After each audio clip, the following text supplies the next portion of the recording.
Cette guerre pour Netanyahou est une opportunité pour lui de survivre politiquement. Et d'ailleurs, c'est inquiétant parce qu'il fera tout pour rester en guerre. Même si c'est sous un format et une envergure moins importante, tant qu'il est en guerre, il peut se maintenir au pouvoir. Et il sait très bien que le jour où il arrête son offensive militaire, entre les comptes qu'il devra rendre à la société israélienne, les otages, dont il n'a pas cherché en fait à épargner la vie, quoi qu'il ait raconté. La seule fois où il y a des otages qui ont été libérés, c'est quand enfin il a accepté d'interrompre pendant une semaine son offensive militaire. Netanyahou n'a plus aucun avenir politique. Et son seul horizon pour se maintenir encore un temps, c'est clairement de rester en guerre, de dire on n'a pas le temps de parler politique parce que vous comprenez, il y a une guerre qui est en cours. L'ONU n'hésite plus à alerter quant au risque de génocide en cours à la bande de Gaza. Un collectif d'avocats a donc décidé de poursuivre Netanyahou devant la Cour pénale internationale en tant qu'auteur du crime de génocide. Je m'appelle Gilles Devers, je suis avocat au barreau de Lyon, je suis inscrit au barreau de la Cour pénale internationale.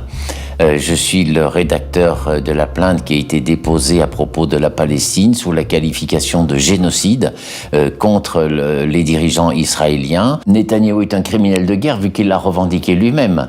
Il dit « personne n'a fait autant que moi pour la colonisation » et la colonisation est définie par un crime de guerre par le statut de la Cour pénale internationale.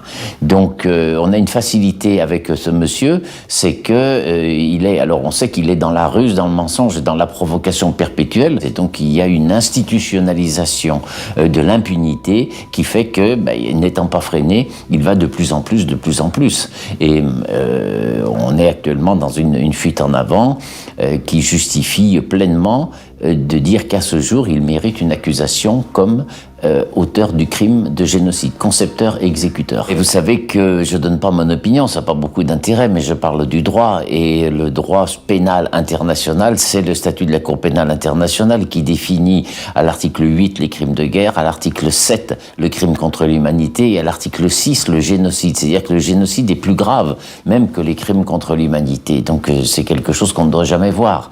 Et de long terme, j'entends à propos de la Palestine, on dit génocide, sociocide, enfin des choses comme cela, et j'ai toujours protesté en disant n'abîmez pas les mots, il y a un sens juridique.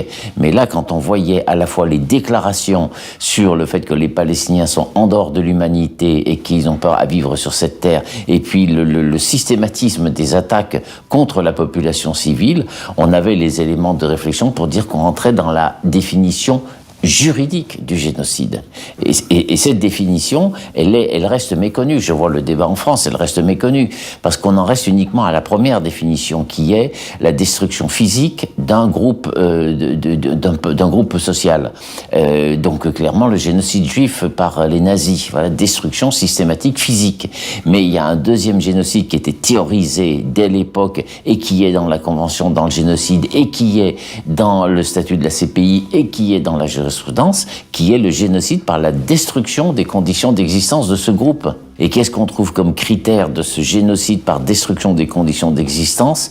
La privation d'accès à l'eau, la privation de la nourriture, la privation d'accès aux soins, la destruction des maisons, les transferts forcés de population.